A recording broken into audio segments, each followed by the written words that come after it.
What's happening, everybody, and welcome back to another episode of Park Lane Podcast, episode number 94, if I got it correct. I did try and check, but couldn't remember. So we're going to go with episode 94, I think, today. It's a bit of a shambles because half of the team decided that they forgot that we start at 7 o'clock, and they'll be joining us in the next 5 to 10 minutes. But nice and early as always. Wesley, you're here. How are you? Yeah, not too bad. Still reeling from the news that we got the other day about Mr. Odobert coming in. I don't think my phone has ever blown up so much in such a short space of time. But yeah, no, looking forward to another show. Whilst I can still get onto them in particular as well. So yeah, it should be a good one tonight. Yeah, for those that didn't tune in last week, Wes at the end of the show decided to tell everyone that he would like us to sign Odobert from Burnley, and then 2 days later, Daniel Levy decides he's not even going to tell anyone apart from Wes, and sign him out of nowhere. So no, unbelievable, mate. To be honest, I think you're the only person on planet Earth, apart from people involved in the deal, that knew that was the right move for Spurs. Do a bit of housekeeping, which I always forget, but it's really important now. We are so close to 1,000 subscribers, so please do click that subscribe button. Share it with your friends, share it with your mums, share it with your dads, your grands, and your brothers, and let's push it to 1,000 as soon as we can. We are going to do an amazing prize as soon as we get to that figure on our Twitter account. So make sure you are locked into that as well. One of the latecomers has arrived. I wonder what his punishment will be. Mr. Kallum, how are you? Yeah, I'm not too bad, mate. How about you? Yeah, all good. Thanks, buddy. Right, let's go through some comments. Thankfully, I'm not doing a tour of Prague this weekend for you guys, so you're all right this time. No, you are in a different location by the looks of it, so make of that what we will. Or you just moved sideways. Pretty much moved everything around in my room sideways, so it's taken me about 4 hours to do. I am shattered. I'm liking the new angle. Thank you. Anyway, Jay has said evening. Evo Blogs has said evening all. Also said Agent Wes, a little winky emoji. Johnny was not happy because it was 9:01 and we had not started. He means 7 p.m. in England. So yeah, sorry about that, Johnny. He said only 2 minutes late. But Peter, it's at 4 a.m. in Melbourne, so I think you win the prize for the earliest person to tune in. Jesus, why are you tuning in at 4 a.m.? Have you got nothing better to do? Well, we're doing this at 7 o'clock on a Sunday night, so I doubt we have either, to be honest. Yeah, fair enough. Fair enough. There is a few of you who haven't commented yet, so get your comments in, and we will talk to as many of you as possible. But done a lot of talk over the summer.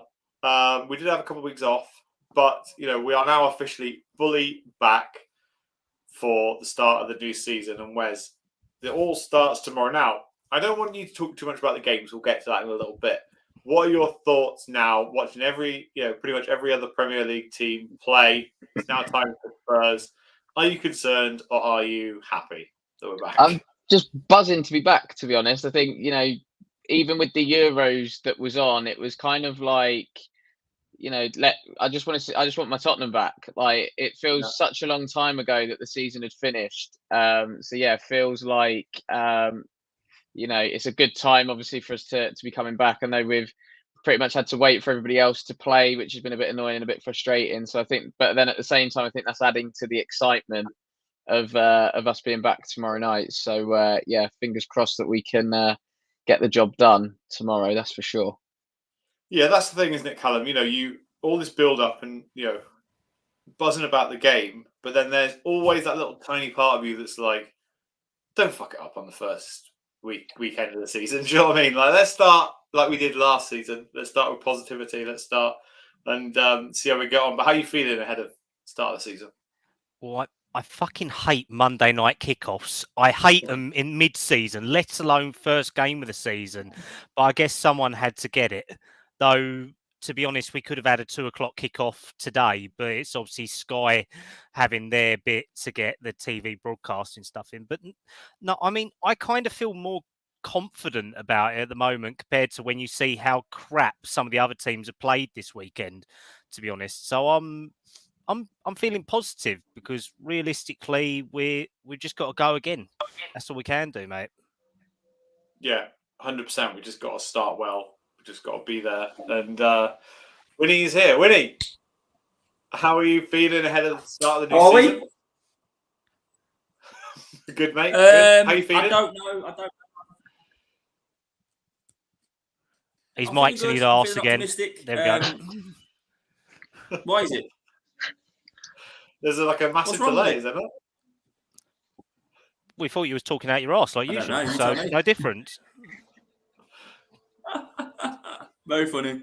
No, yeah, I'm feeling Oh, I good. know, I'm feeling mate, I know. optimistic. It's always at the start of the season is always one of them where you never know how we're going to be. But I think we've had a good pre-season, and you know, it's the first game of the thing is first game of the season. Anything could happen. I don't usually like playing a newly promoted side, but it's a Leicester side who, you know, they've been here before. It's not as if it's an Ipswich who haven't been in the top flight for however many years. Like Leicester have been here, so I'm optimistic. But I mean, we've still got some positions to kind of iron out in terms of signings. So I'm not 100% convinced yet, but I'm most of the way there. Yeah, definitely. And let's talk about some of the kind of action that's happened this week, because, you know, when I was prepping for the show, after last week's show, it was all questions regarding the Leicester Spurs game. And then, you know, halfway through the week, just been like hit by bombshell after bombshell. So let's start, Kallum, with Yves Bissouma. I know we touched on a little bit last week, but obviously officially now, according to Ange Postecoglou, he is suspended. And, you know, he had some strong words to say about it. It wasn't, you know, that he was so angry about the situation. It was more like, I'm not angry, I'm disappointed in him. But like, how do you feel about that whole situation? Because he, you know, going into pre-season, he's actually not played badly at all. So it's a real shame that he's kind of done this and now been dropped for Monday night's game. It's a frustrating one because obviously it looks like it was leaked from his private Twitter or private Snapchat. So someone in his trusted group has leaked it out. But I mean, yeah, he's had a decent pre-season, nothing special. He hasn't played more than 45 minutes a game.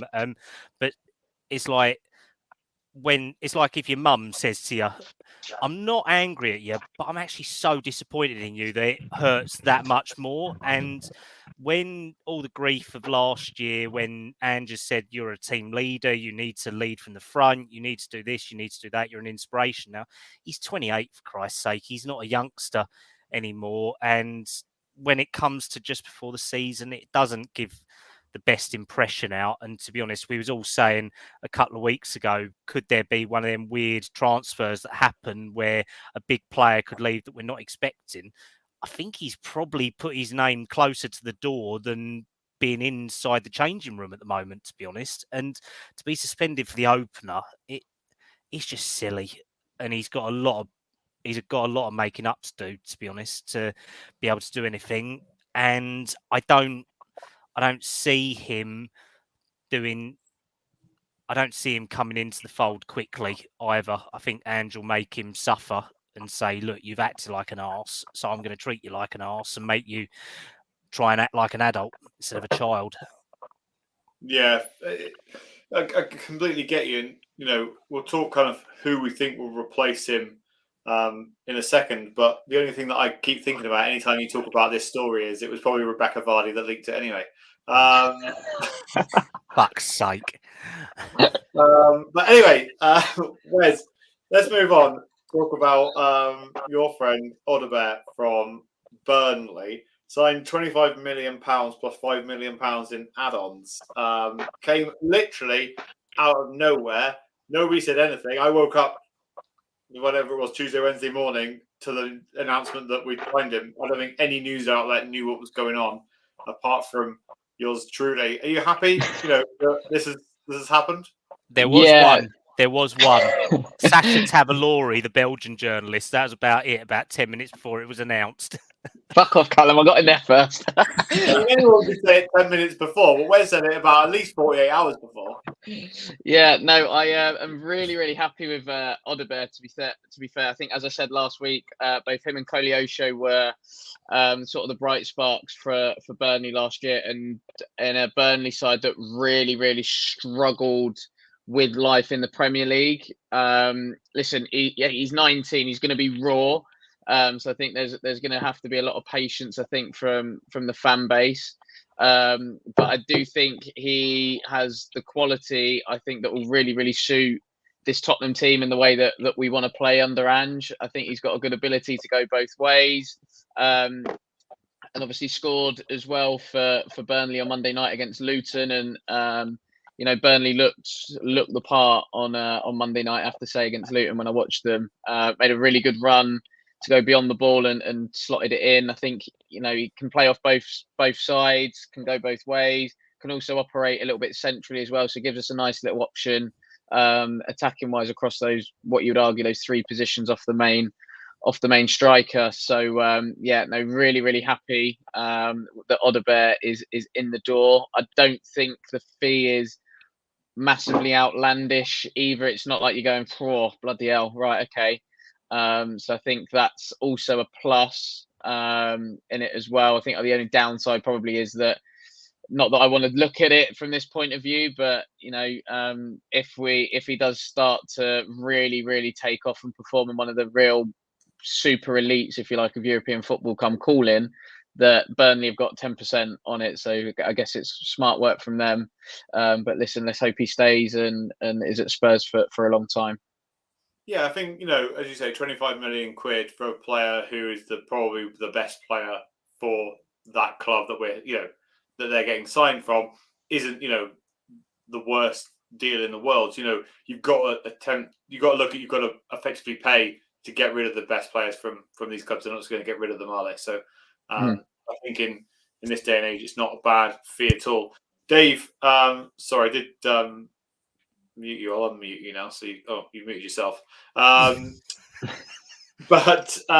what do you think? Sorry, I was trying to catch a mosquito flying around my head. That's all right. What do you think of this kind of transfer business from Ange Postecoglou, or do you think it's more the club itself in terms of buying, young talent? Because Odobert's 19, Bergval's 18, and Gray's roughly 19 as well. What do you make of the kind of the way that we've decided to go? I think there was a bit of a shift a couple of years ago in terms of it really improving our academy, and hiring different people within that department to make us a stronger academy, and obviously that's paid dividends in terms of the way the academy are producing. But what I will say in terms of the signings, I'm a pessimist, so we all know that. I look at things as a glass half empty rather than a glass half full. Do I think we've done enough? No, not at all. I think shipping out players has been good. We having that bloated squad and getting rid of players has been very good. Odobert I know nothing about him really. I don't. I'm not going to pretend I do. Bergval, obviously, I know Barca wanted him, but again, it's another youngster. Archie Gray here is at Leeds, but it's another youngster. The way I kind of look at it is, it's great having these players for the future, but why are we buying them? What's the real reason? Are we buying them to strengthen us in the future? Or are we buying them to sell on a big profit in the future? So for me, I have that skepticism. Sorry? I think they go hand in hand, because if yes and no, but do perform well, then great. If they, do perform well and a big comes in, then we sell them on for profit. Do you know what I mean? They go hand in hand. But why? The way I kind of look at it is, we want to be an elite club and we want to be challenging for the Premier League. You don't buy players to look at their sell-on value as such. You buy players for the now. And I think Gray and Bergval have looked excellent pre-season. I'd start them both tomorrow personally, but I just worry with this ownership model and what they're renowned for, that we are buying players to look at what we can get big money for, and I don't want that to stagnate us as a club. Realistically, we should be doing both. We should be signing players that for the future, that if you want to make a profit on the future, great. But realistically, last season we started like a train, but we ended like we'd been derailed. We were terrible. So I just think that addressing the issues we had last season is more important than looking at the bank balance in 5 years' time. That's my personal opinion. I think we should be signing players for the now. They could be for the now, but realistically, they're probably not going to get lots and lots of minutes. I reckon you'll see a starting 11 bar Dominic Solanke, which is similar to that of last season. You know, I think Bergvall will be benched. I think Gray will be benched. You know, I can't see him starting. So for me, we need more. We don't have enough. If this is the policy that Tottenham want to, you know, the route that we want to go down, I think they have to do both. They've got to sign the players that they can look to make, you know, an investment in, and to sign some players for the now who can push us up that league, because all the other teams around us are strengthened really, really well. You know, they've all brought in good players for now, you know, so apart from Chelsea, they've brought in about 40 squads, but you know, it's one of them ones where I just think that, look, it's all great. These players, they're good players. The Bergvalls look good. Grays look good. They are very young. You know, obviously Mikey Moore coming through, etc. But what are we doing? Are we trying to breed them as the next Harry Kane, or are we trying to breed them as the next Gareth Bale that we get rid of for 100 million? You know, so that's kind of my thought on it. I still think we need more. I watched Eze today for Palace. He's excellent. He ticks all the boxes for me for what Tottenham need. You know, so I just think go and spend the money on players for now as well as the future. Yeah, I get you. But again, Eze played again today through the middle and not out wide, which is where we need. Yeah, but he was excellent today. He was so good today.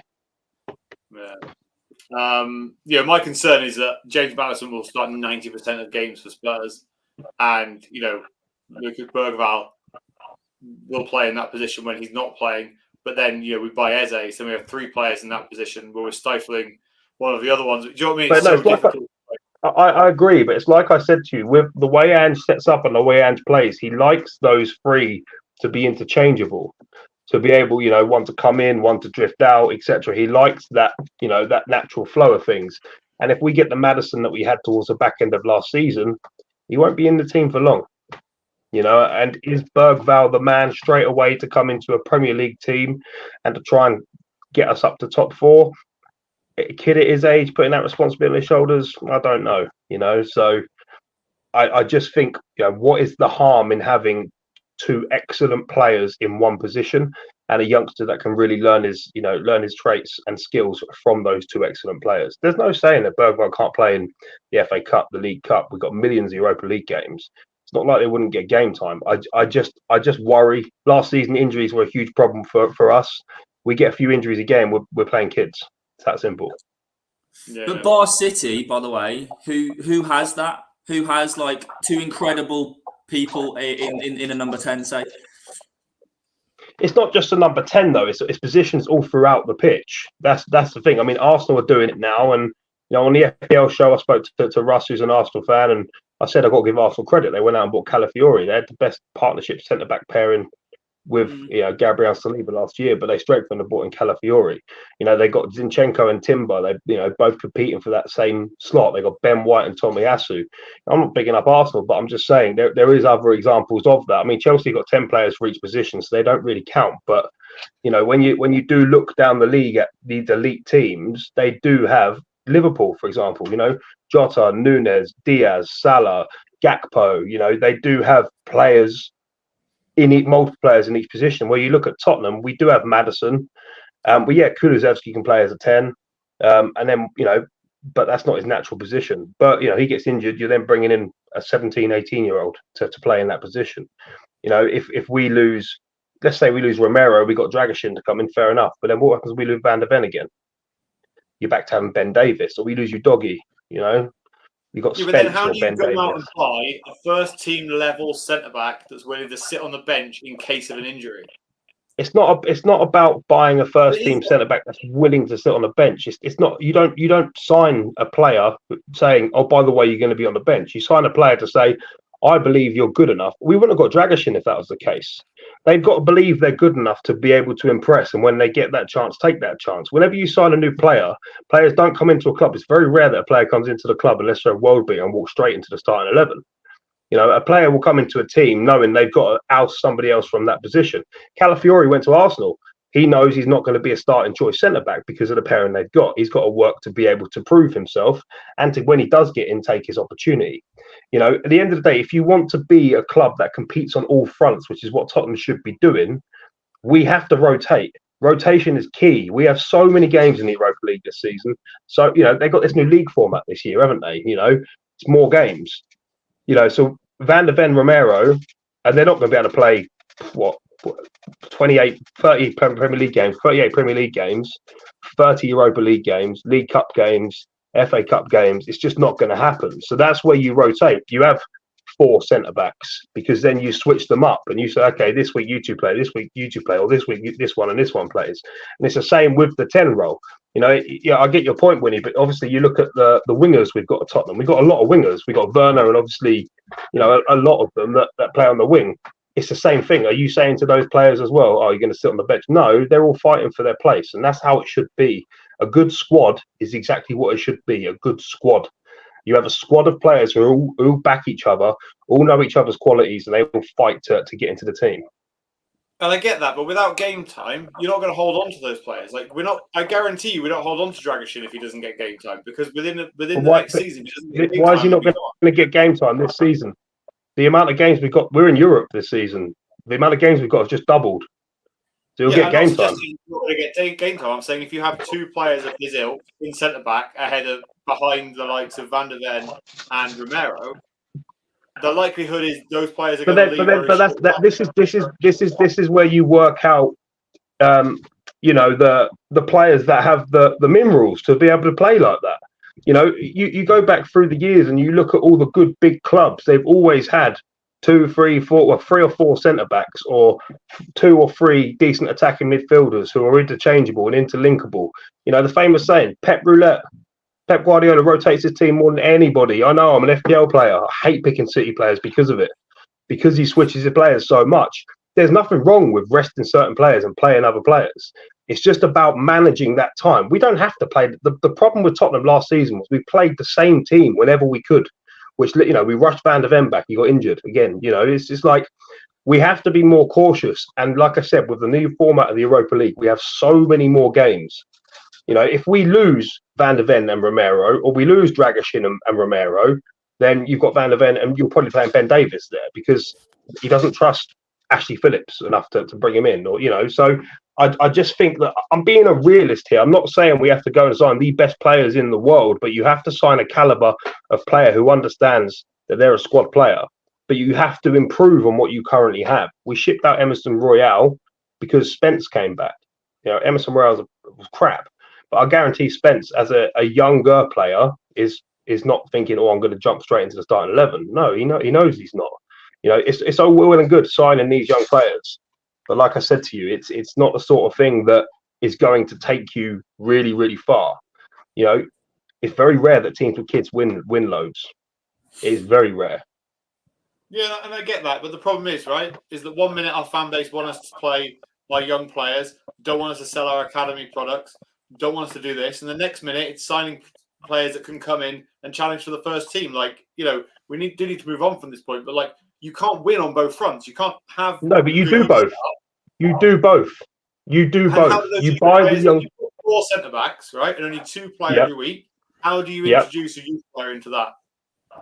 Well, but we haven't got 4 centre backs. That's what I'm saying to you. If we did, we need 4 centre backs. My opinion, what I said was, you have 3, like in the number 10, for example. What's the harm in having Eze, Maddison?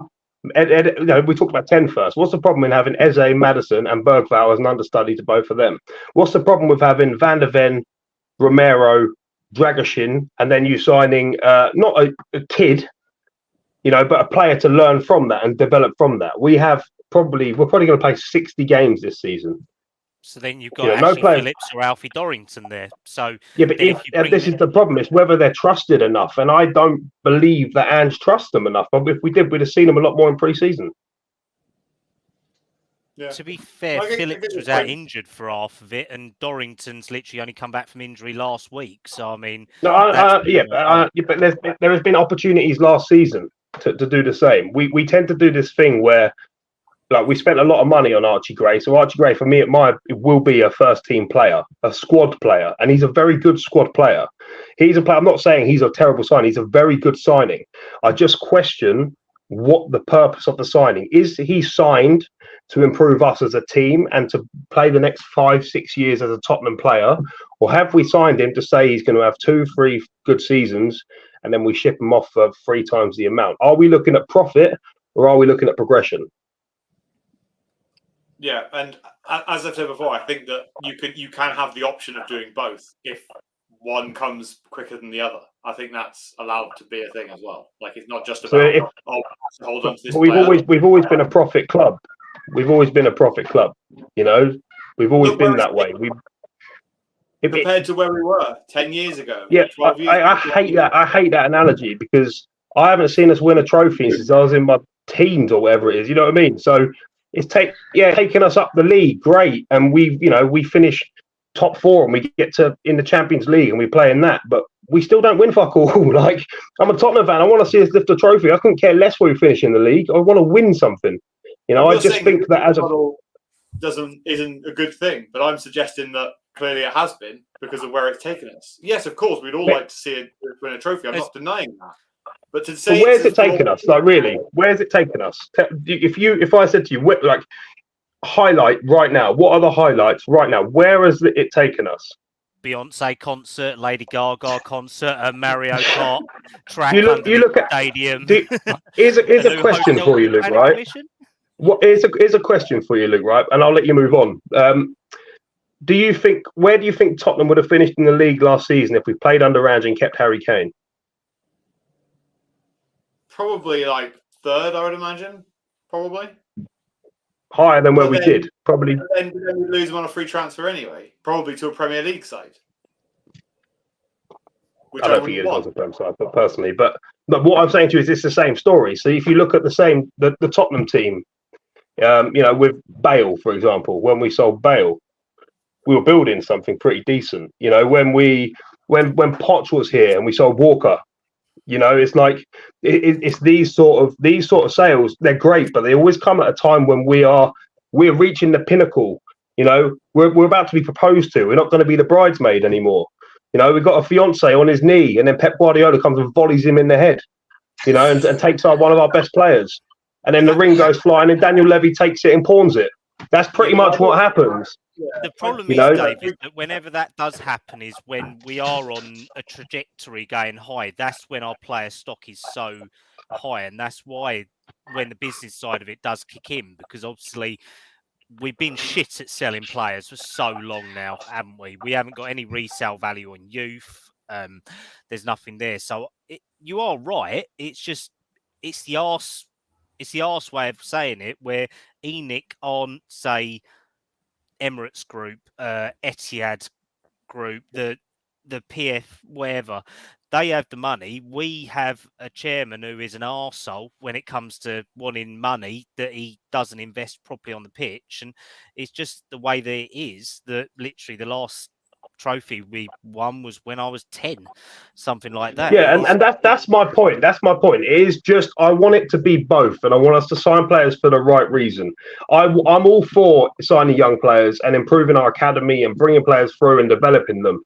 But what's the harm in doing that and bedding them in properly to our squad to enable us to challenge? Why do you want to teach somebody? It's like, you know, if you work on a building site and you're a bricklayer and you get an apprentice and you teach him how to lay bricks, you teach him how to build houses, and then another bricklayer comes along and goes, "Oh, I want him to work for me now." Well, he's halfway through my house, mate. Without him, I can't finish it. That's pretty much what it's like in my head. I want it to be for the right reasons. Like I said to you, I'm all for the signings. I'm all for buying young players. I just think we should be focusing on the future and now. Yeah, look, I don't deny that, right? And I think that you are allowed to have, the big problem with our fan base is that you're not allowed to have an opinion that is not one or the other. You can't have one. You can't have one that's amalgamation of like the two, which is the way that I feel. I think I have one of them. I hate Levy and ENIC. Everyone knows that, but I don't deny they've done very, very good things for this football club.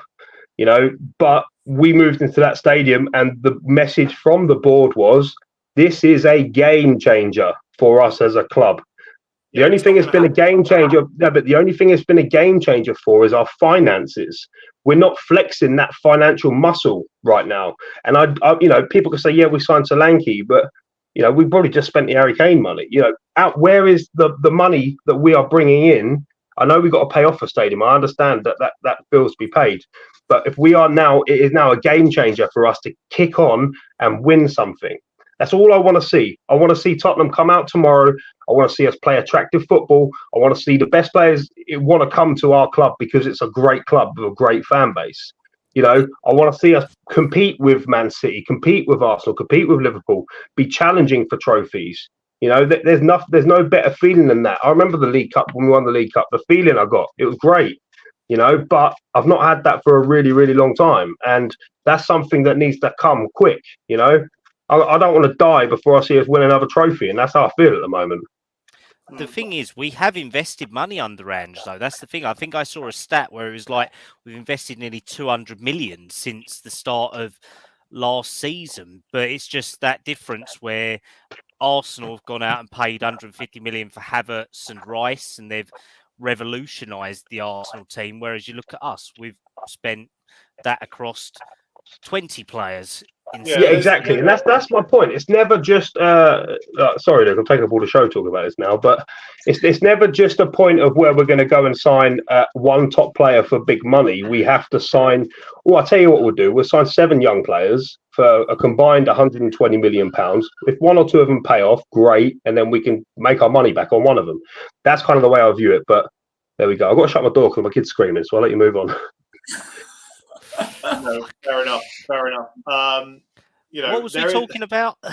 No, yeah. To be fair, I'm not. There's a few people in the comments I'm not ignoring, but there's some comments that I just don't even want to talk about, to be quite honest. But there is one that I will bring up, which is probably the only sensible thing. No offense, the Hotspur heard have said, which is Levy invests a lot of money. He just buys a lot of BS. And I think if we look at some of the things that have been said in the comments, that's probably the truest thing. There is no denying that this ownership invests money, but the amount of money that has just been spent on utter dross is embarrassing, to be quite honest. And you thought they would have learned, going all the way back to the money that's spent on Gareth Bale that didn't work out. The signing of Tango and Dombele. You just got to hope that that. And this is what I dislike, because Hotspur had also said Andrew be gone by Christmas. And I've seen a lot of people on the tweet that I wrote this week say things like that. And I think how embarrassing of our own fan base to wish that our current manager is gone by Christmas. This whole Can I just jump in, Luke? Just to answer that comment really quickly. He doesn't buy shit. The problem is, he does buy shit, but the problem is he spends so long trying to get his first target that someone else comes and buys them. Then he's chasing around trying to find somebody else, and he just chooses anyone. That's what happens. Yeah. I just find it so embarrassing that you would want your own manager gone, and everybody wants us to win something. Well, we need to stick by somebody. We tried, the win at all costs, the spend money, the checkbook managers that just didn't work out at this club. Now we need a manager who has the right drive, the right passion, the right way of being a manager, which would suit our ownership as well. And I think that we have that. But anyway, let's move on, Wynnie, because I know that you've been sat there very patiently. So sorry, boys. Let's talk about Leicester tomorrow night, because I've scrapped every other question I had on my list, and then we'll just go straight into tomorrow's game. Talk me through your kind of lineup. We can predict most of the team, but it's that midfield that I really want to focus on. Who do you see in that midfield? If I'm honest, I think there's been a lot of talk around Archie Gray, and I think with the with Bissouma not being in there, I genuinely think Archie Gray starts in there. I think it's something. It'll be interesting. I know obviously we're talking about the midfield in general here, but I just want to kind of divert off. It'll be interesting for me personally how we kind of mix up the defense, because obviously you can see a lot of players that have been have been in the major tournaments and they're returning late back to their clubs. They're not starting the first game. So I mean, if we were to start tomorrow without Van der Ven and Romero at the back, I can see I can see it not ending well. So I'm hoping that doesn't happen. But yeah, I think obviously we've talked about Archie Gray quite a bit today, and the youngsters and people saying, I've seen someone in the chat, I think it was Hotspur Hood saying that Archie Gray is not ready and he should be loaned out. He's absolutely ready. That for me, I'm not a manager or a coach by any stretch of the imagination, but I can see that Archie Gray is ready. Tactically, is he ready? I don't know. I mean, he's got to have time to kind of bed into Ange's tactics and his systems. But talent wise and physically, is he ready? I think he is. And he didn't look out of place for me personally. Again, I'm speaking from a lack of experience in coaching and managing, but he didn't look out of place against the Munichs, etc. So look, I think he goes straight in there, and I think without a shadow of a doubt, Big Dom straight up there, bagging a brace, simple as that. So maybe that's just me being optimistic, but yeah, for the midfield, Archie Gray starts in there, Madders starts in there. And the other one, it could be a pick, couldn't it? I would like to see Bentancur in there, to be perfectly honest. I'd like to see Bentancur, Archie Gray, and Maddison would be my three of choice. But again, who knows? It could be anyone. Yeah, no. That midfield is going to be difficult, and I'm optimistic as you about Dominic Solanke because I actually captained him on my FPL team, so I needed to do something. I know, but I also have no Salah, no Haaland, and no Saka. So we'll just see what happens with that side. To be honest, I don't disagree. Ronnie said here: Vicario, Porro, Romero, Van de Ven, Udogie, Bentancur, Bergvall, Madders, Son, Solanke, Kulusevski. I think it's very unlikely any of our new signings play in midfield. I think we'll probably end up seeing Bentancur, Sarr, and Madders, but I wouldn't be against Bergvall or Gray starting in that midfield instead of one. It'd probably be more than likely instead of Bentancur, to be quite honest, because I think Sarr's got that place wrapped up for me. In terms to be fair, Sarr's been quite shit this pre-season. I don't think he's done anything special. He hasn't looked good, to be honest. So I think he's probably the role that would say, or his place is probably the most risk. I think if anything, Bentancur's looked the stronger one out of the two of them in that sort of 8 position. So it would be your 6 that would be up for grabs. And I reckon Gray could be thrown in there. I mean, he did it with Van de Ven last year, didn't he, against Brentford? Yeah. So he's not afraid to do it. So you never know. Yeah, Bergvall, no way he's ready to start. At least with Gray, he has played in England and got, 45 or 48 games for Leeds last year. So he's got more senior caps than Bergvall anyway. Yeah. But yeah, Red Zepp said, Maddison is a dud, legs are gone. Sarr is rubbish too, start Bergvall. So who knows what's going to happen. There's quite a few people watching, so make sure you hit that subscribe button. Do you want to sell all of our midfield? I mean, we've already got to sell Skip, so we might as well just sell the rest of the fuckers. Might as well. Why not? Sorry, mate, don't panic. I'm only trying to, in the middle of, run some, push us to get our subs up. So don't panic. Don't forget to subscribe. Make sure you hit the subscribe button. Like the video as well. We would really appreciate it. 11 subs to 1,000. 11 subs to 1,000. Let's not forget that. We're close, boys. So probably make that 20 after that then. After Dave's rant, we probably lost a lot. Yeah, no. No, you won't lose any. All I'm seeing is people agreeing with me, Luke, mate. Oh yeah, no, I wouldn't take any of that lot as a compliment. Dave, they're probably all burner accounts you just set up. Yeah, more likely. Today, ain't it? Just all your FPL mates just racking them up, keyboard warriors. They don't back me up, mate. I don't know if you've watched the show. The last thing they do is back me up. They slandered me. But, we are only 10 now from 1,000 subscribers, so thank you very, very much, everybody. Hotspur Hood, we will get to your question in 2 seconds, but Wes, what's your starting midfield for? For me, I'm going with Gray, Bentancur, and Maddison. The reason being is that I don't think Pape Sarr is the same player without Yves Bissouma. I think he looks completely a different midfield player when Bissouma's not sort of in and around him. I'm not saying that like Bissouma sort of looks after him a little bit. I mean, he might do in the changing room or whatever, because I know Sar has said that Bissouma sort of PG like show, his big Wes. brother. So Jesus, yeah, I Dave, think. what's on your mind? But yeah, no, I would go with them three. Like I say, I think Sar and Bissouma work really well together. I think they balance each other off really nicely in the midfield. So I think when you lose Bissouma, you also lose a bit of what Sar can do. So yeah, I would go with Gray, Bentancur, and Maddison as my midfield three tomorrow night. Nice. Right, we will move on to this question because I find it quite interesting. Now, I don't want each person that we come to speak for 15 minutes on this because we'll run out of time. But Only Dave. Only Dave. yeah, I'll come to you, Dave, first. Actually, do you think Ange needs to adapt his tactics? Do you think he can or will? No, I don't think he needs to adapt his tactics. I won't rant on for long, but people forget that when we first started under Pochettino, we were terrible. And he inherited a squad that wasn't his squad, and it took him a couple of seasons to really get the squad he wanted to take us to where he wanted to go. And has been successful in everywhere he's gone with the style he plays. He has to have the players believing in that style and the players with the ability to play in that style, to constantly play forward. The only thing I think he needs to adapt on, and I've said this numerous times, is set pieces.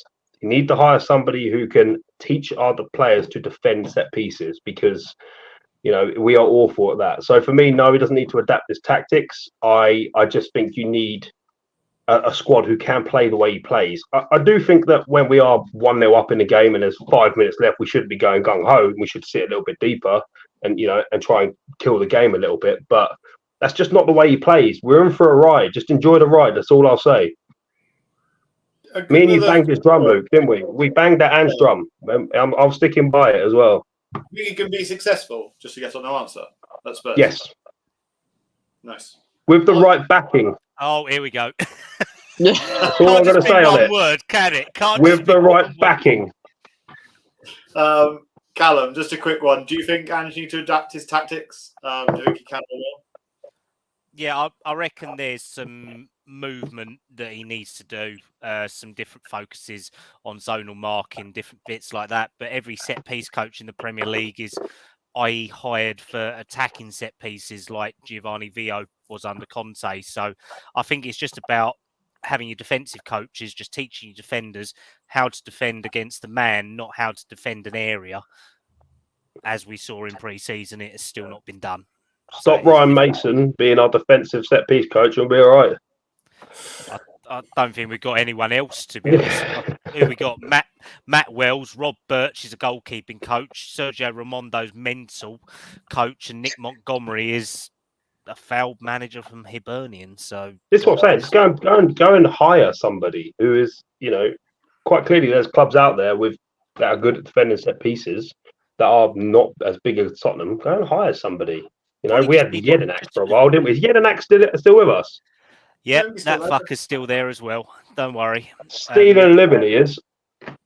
Well, he's a youth coach. That's the thing. He's a youth coach. He was like that at Villa and with Australia. So he should. This is what Ange Postecoglou does, though, isn't it? He brings in coaches who aren't, well-known coaches who are up and coming who want to. I thought he was going to grab his old coaches from Celtic. I thought that was the talk.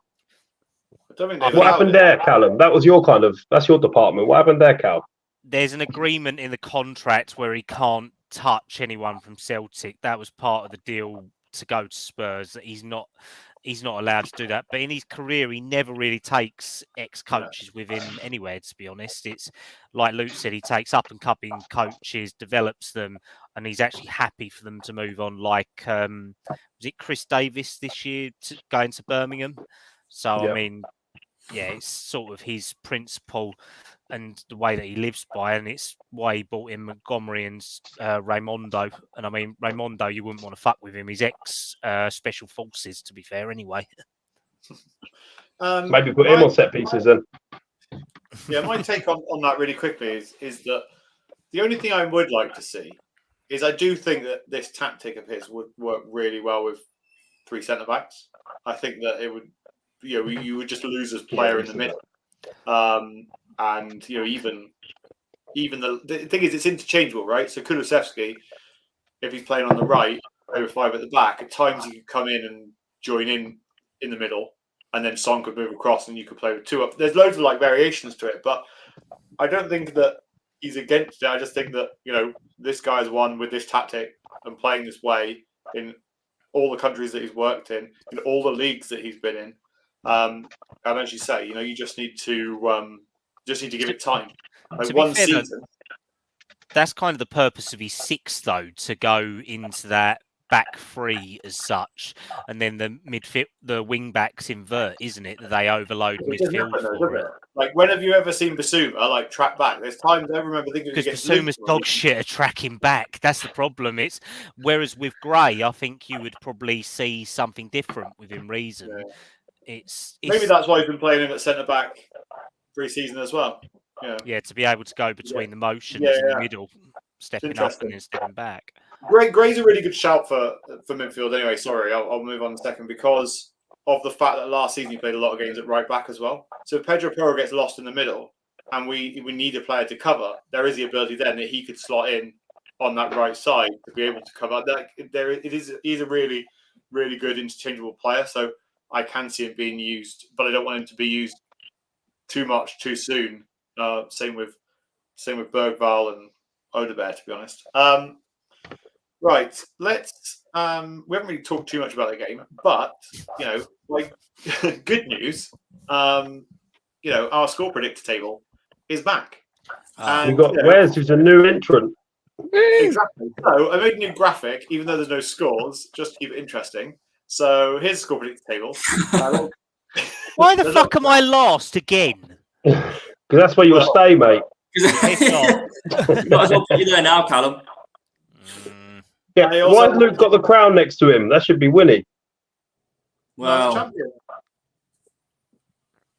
we had a decider, didn't we, Wynnie? And I won. So anyway. Oh, I didn't know that. Well, we had a FIFA. We had a game on FIFA as a decider. I mean, it wasn't really a decider, but if he wants to take the crown, that's up to him. You can win. It's a fake win. He'll take it. Yeah. So to keep everybody updated, every single week we're going to predict the scores. If you get a correct score, you get 3 points. If you pick the correct team to win, then you get 1 point. If you get none of it, you get 0 points. You have to submit. If you're not on the show, you have to submit your team before the start of the show. Otherwise, you'll get an automatic 1-0 to the opposition. That seems like a fair way. But as we're all on the show for this week, we might as well just go around the houses and get our score predictions in. Just give me 30 seconds to move over so I can write it all down. So you can have a minute to think. And those that are watching, get your score predictions in the chat and we will read out as many. If anyone picks my score, I'm going to come and hunt you down. Just to make it fair, I will go first because, don't want anyone thinking I'm cheating. So I'm going to say it's going to be 2-0 Spurs. Old away as well. Yep. Who wants to go next? Anybody? I'll go. Kallum can go. I'm going to go 3-2 Spurs with 2 goals conceded from set pieces just to rile Dave off.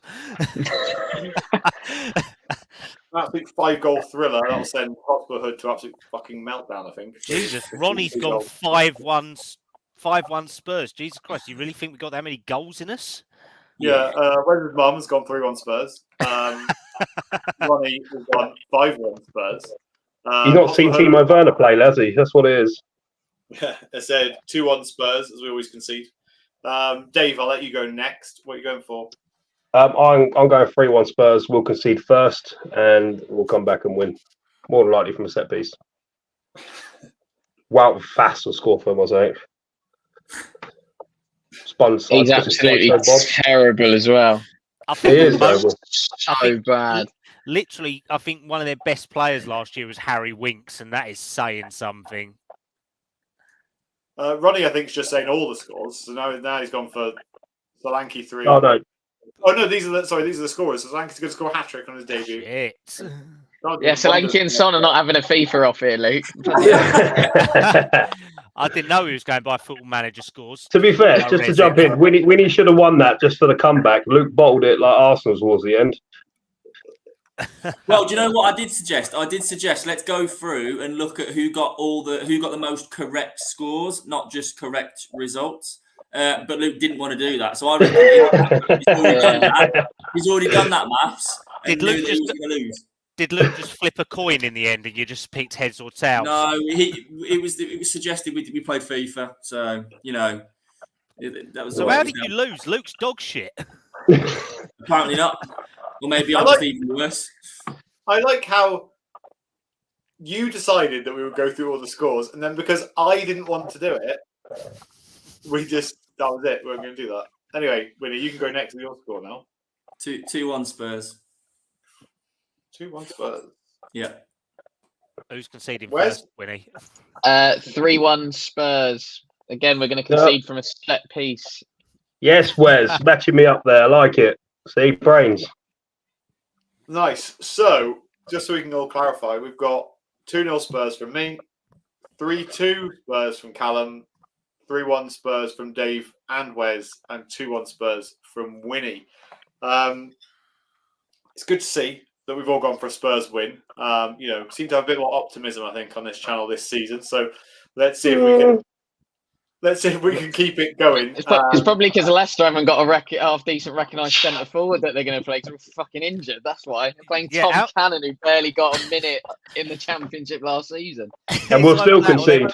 They'll probably play George fucking Hurst up there. They're under 21s geezer. He's dog shit. I thought they shipped him off to Belgium to one of their sister clubs. Oh God, is that? We'll still concede even with that going on. Let's be honest. Yeah. It'll definitely be like a centre half from a set piece, wouldn't it? Well, fast, mate. I'm telling you. Harry Winks or Fass. That's what we're going for. If the Belgian Fabrizio Colaccini scores, I'm going to go absolutely mental. Oh, is he that dog shit? Oh, mate, he's awful. Jesus Christ, he's awful. He is terrible. I can't even know. I don't even know who to compare him to because he's in a world of his own. Literally, Colaccini. Yeah, but he's worse than Colaccini. That's the thing. It's like I don't get it. John Allen Boomsong, we're going down that route, I think. Oh my God! Remember how bad he was? Jesus Christ! Oh Jesus Christ! Ronnie's also said Harry Winks will score a 25-yard screamer. No, he ain't got enough power in his boot. I got enough power in his fucking body. And that kind of wraps up because usually we would talk about FPL, but of course, Dave, your show is back for its second week. Are we going Wednesday 9 o'clock again? Wednesday night 9 o'clock. It's been an interesting week in terms of the scores and the leagues and everything else. We'll be catching up with the boys again. And one of our hosts bugged and he picked the weirdest team we've ever seen, but he's beating us all. So what do we know? Wednesday 9 o'clock. Jump on. We'll update you on the leagues and everything else and how we're getting on. Obviously, 4 weeks to go till week 5 till first prize money. Yeah, definitely. And there's a lot of teams in our league now. So thank you to everybody that's joined. There's now 109 teams, which is absolutely amazing. I am 102nd currently, so make of that what you will. I think I'm about there as well, mate. I've had a terrible week. I've missed week 1 like last year, as always. Brilliant. So I'll catch up eventually. At least I'm not going to be last then, I suppose. But I do have 3 players playing tomorrow. So I got 2. Just hope that Solanke scores a hat trick. I need that too. But anyway, that kind of wraps us up for today. But do not go anywhere because straight after this, we're having a slightly different show on FIFA tonight. It's just be myself and Wes. We're going to play co-ops, and we're going to play. Sorry, not Wes. Wynnie. I'll go to bed then, shall I? Yeah, Winnie's like, what? Wes is like, I didn't sign up for this. I don't even play FIFA. We're playing co-ops, so come join us. Should be a good laugh. It's called A to Z of FIFA, and we're just going to have a laugh and chat away. So if you want to chat nonsense with us and keep debating, lots of things, then come and do it on YouTube in about 10 or 15 minutes because I've got to really quickly have my dinner. And don't forget, it's Wednesday. Exactly. So let's go around the houses. How can everybody find everybody? Kallum, thanks for joining us again. Nice, all good, mate. So yeah, you can find me on Kallum Stubbs 97 on Twitter, on Facebook as well, just Kallum Stubbs. And Johnny and Hotspur Hood, if you want to debate Ange's tactics, go and speak to Wynnie and Luke. I'm sure they'll be happy to do that with you on FIFA. Or if not, go and hit up Dave and they can have a Dave can give you a scandal, something like that. Amazing. Wes, there's not going to be many more weeks where you're going to be on Sunday because you'd like to run away and disappear. But it's good having you on. So how can everyone find you? Steady. God, I'll be here if I can be. He'll be on the Wednesday show with me. Never. He will be here. Never. Twitter's at Wezo10, unofficial Mr. Dembele fan account, as everyone knows by now. Instagram's at Wezo32. We'll usually be at a Spurs game, I'm sure, although I can't make tomorrow night, and I would have loved to have gone because it's one of my closer away days. And then got my own football coaching business, as Luke very kindly shouted us out a couple of weeks ago. So Kickoff Football Academy, Kofa MK, Dele Alli and Leah Williamson Country, for no one knows where it is. So check us out on social media. Roundabout Central. Absolutely. And Home of the Concrete Cows as well. And then WM32 Football for football content, and usually on the Hotspur Huddle on a Wednesday before Dave's FPL show as well. Nice. Thank you very much. Wynnie, how can everyone find you? Wherever you want. Obviously,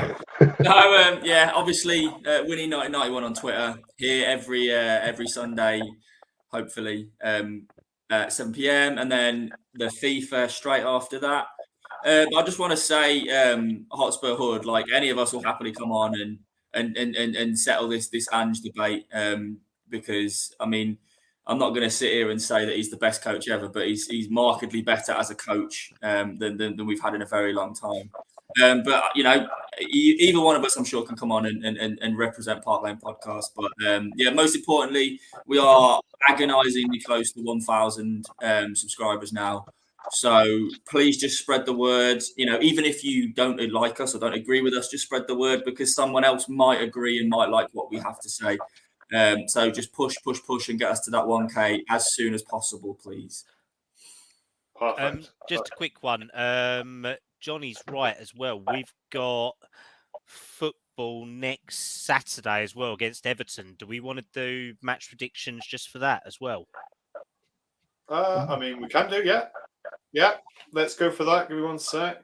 I haven't got my prep done very well, have I? I'm being distracted, to be honest. Sorry, mate. I've only just checked live score and seen it. We're playing 3 o'clock on Saturday, and I think I'm working in the area anyway, so that's going to be a fucking nightmare. 1 second.